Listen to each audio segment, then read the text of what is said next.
Alright, I am making this video to talk about how I found out that I had cancer, lymphoma cancer to be exact. Um,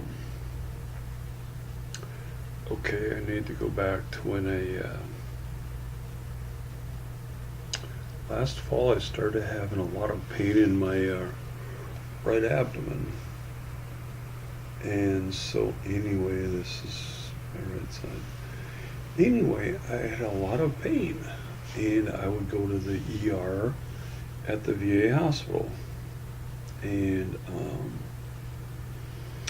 because I was in the Navy for almost 8 years, from May 29th, 1989 to March 4th, 1997, and so it's only a couple of months short of 8 years that I was in. So anyway, I'm a veteran, so I can go to the VA hospital and get taken care of, get my medical care, take medical stuff taken care of there. In fact, tomorrow I've got an appointment for my pacemaker, which is right here. So anyway, I'll leave tomorrow morning, go up to Fargo. It sounds like which can be fun. Can be a fun trip up to Fargo. It's a little bit less than an hour and a half. Usually between an hour and an hour and a half to get up there. Anyway, I had a lot of pain in my abdomen, and so I would go to the VA hospital emergency room, and they would give me some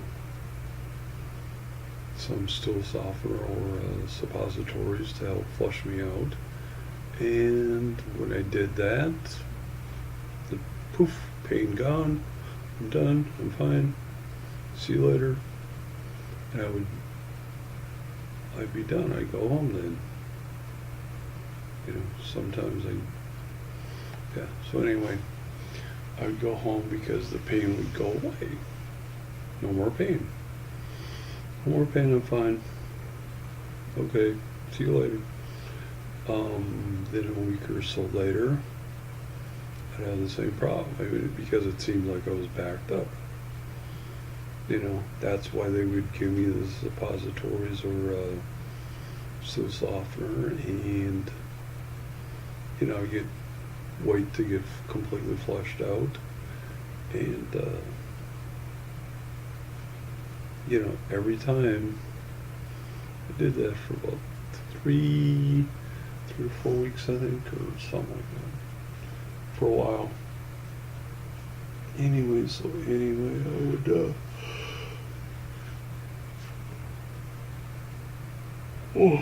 tired. So anyway, I would do that, and it would happen every time it just seemed like I would get backed up, I needed to go to the bathroom, and it'd be okay, no problem. And so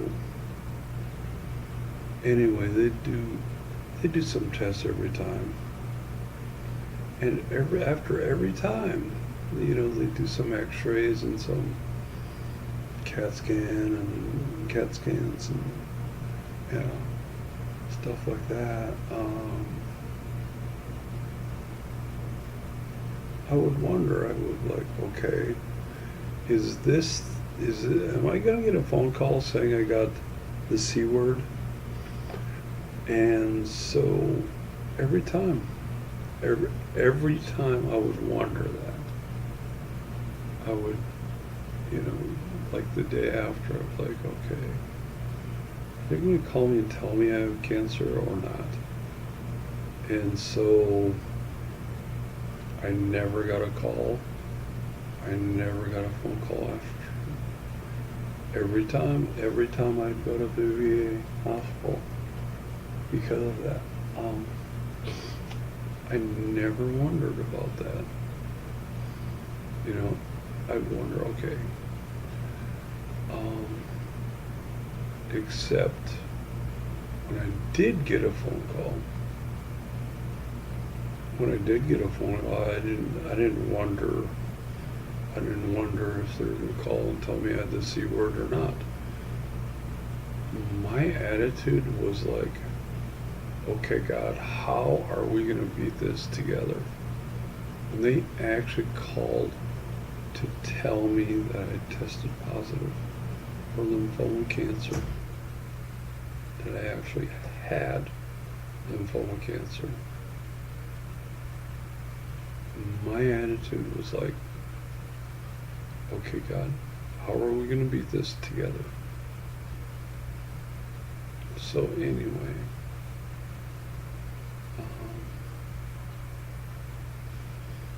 they said that I had tested positive for lymphoma cancer, and that I needed to have they set up an appointment for me to see the cancer doctor the next day. The next day after calling me and telling me I had cancer, I saw the top cancer doctor at the VA hospital. You might know, maybe he's the only one, but anyway, the top cancer doctor at the VA hospital is the person who I talked to. My dad picked me up.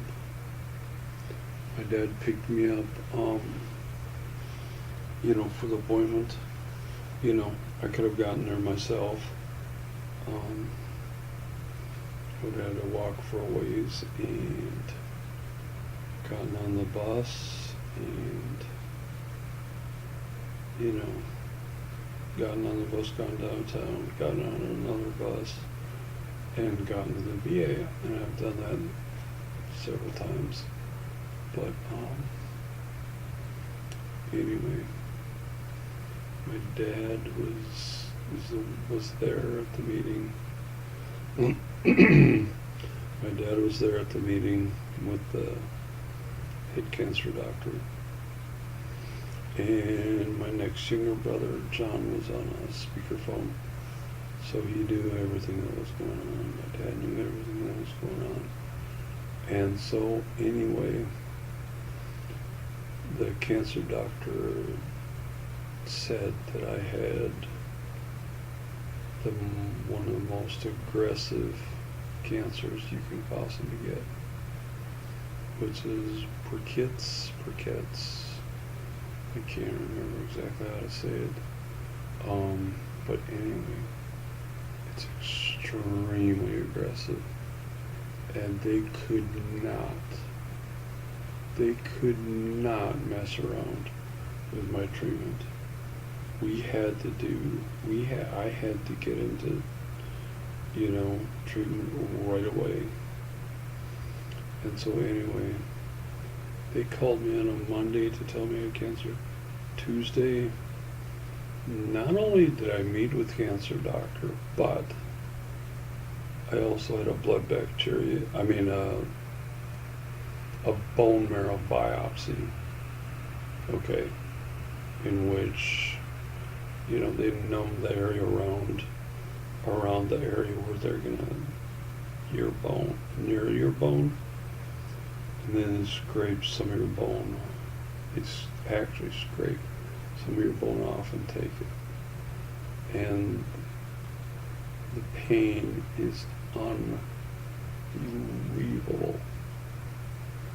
The pain you're going through because of that. Oh my gosh. You will hurt. Oh my gosh. When they do that, that is pain you will never forget. It's extremely painful because there is nothing they can do to numb up your bone to be able to do that. So anyway, saw the cancer doctor. Yeah. And then the bone marrow biopsy, and I was admitted to the hospital.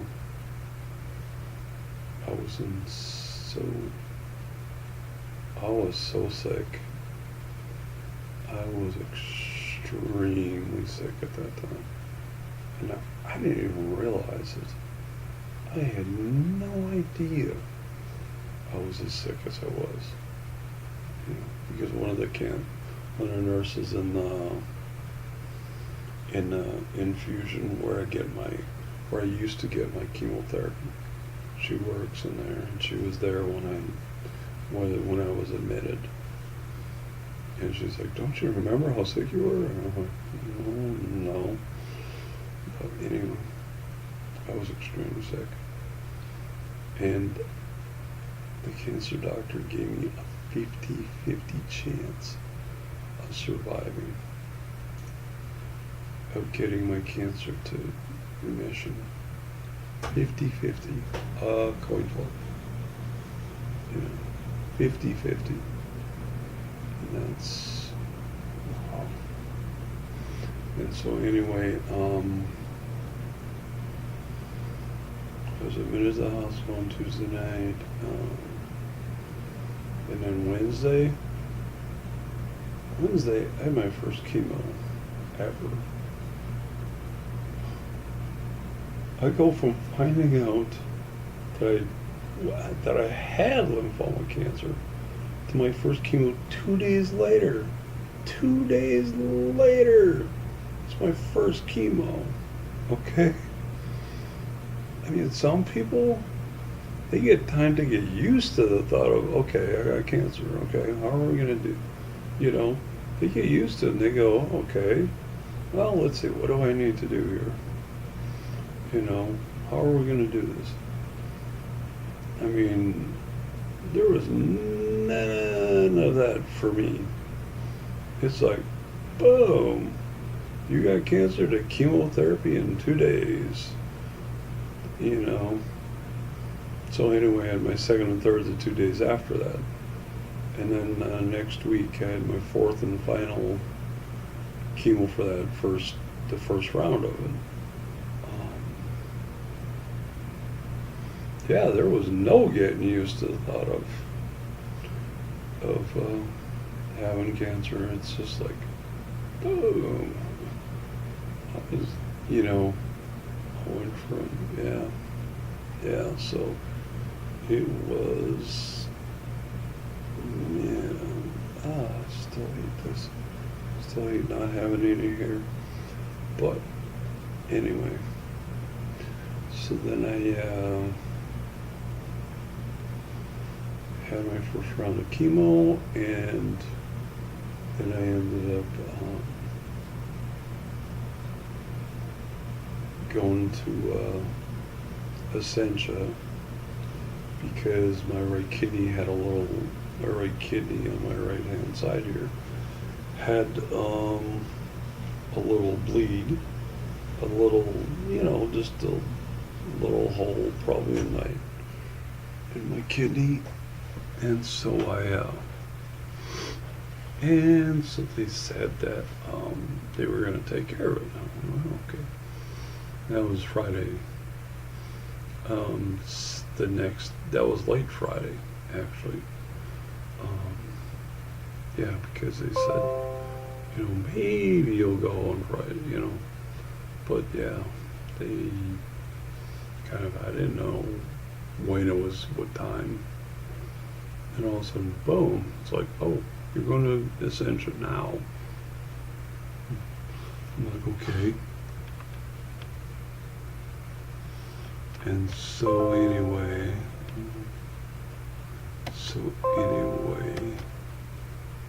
I heard, off to Essentia I go. And it's late Friday night. So I get admitted and get admitted to the hospital and kind of get settled in. Had to take everything I had. And this is Friday night. And Saturday, a doctor came in. The doctor came in and, said that the bleed from my right kidney was no big deal. It was like, oh, don't worry about it, it's okay. And so anyway, I was like, okay. Then he came in later. He said he was going to come in later with his boss. Yeah. And so that's what they did. And both of them said, oh, don't worry, don't worry. You got no problem, just a little bleed, it'll be okay. And I said, well, you got a bigger problem. You got a bigger problem here. And that was my lymphoma cancer had literally surrounded my right kidney and was choking my right kidney to death because it had choked off the tube between my right kidney to my bladder, and my right kidney is getting bigger and bigger and bigger and bigger. And so anyway they were like, you got to get this taken care of. So anyway, later on that day, on the weekend, on Saturday, I went down to the room in which they did that. So they put a couple tubes in me. I think they put a couple tubes. Well, actually one tube that went from my kidney to my bladder, and one kidney that, and it was all one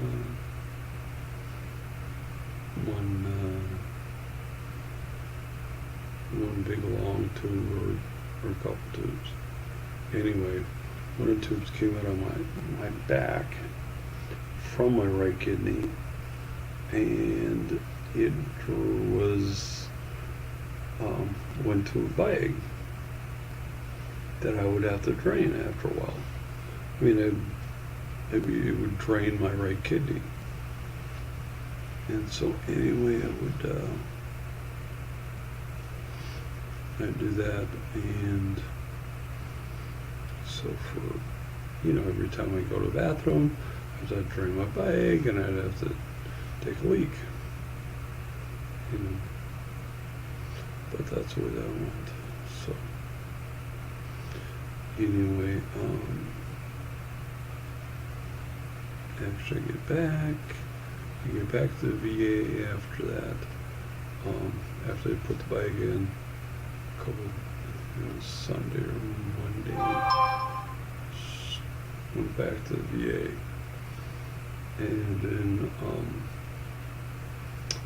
I was waiting, I was there going, wondering when my second round of chemo was going to start. And then my nursing practitioner came in, who was my doctor. But anyways, she said, we're taking off all chemo because you have a bacteria. I'm like, great. Because my family planned to get together south of Alexandria, Minnesota. And so anyway, I thought, great, they're going to let me go. They're going to let me go. I'm going to take care of this myself. No problem. Oh yeah, no problem at all. And they're like, no, you can't leave.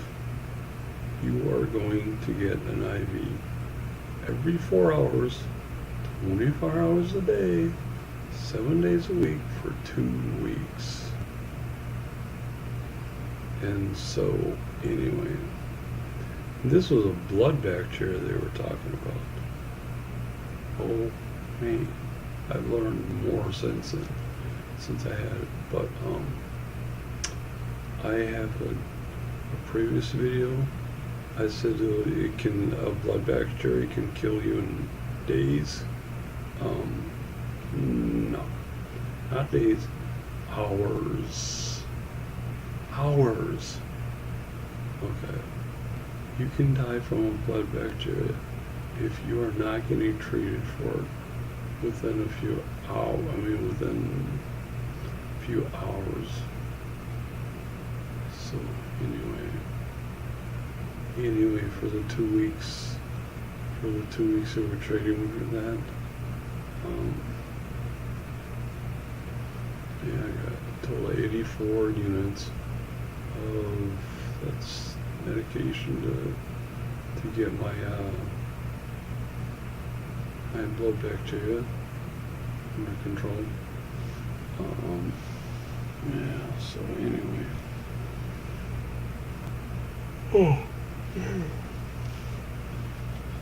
Oh, this might be a good place to stop so I can go to bed and get some sleep in and go to bed tomorrow morning.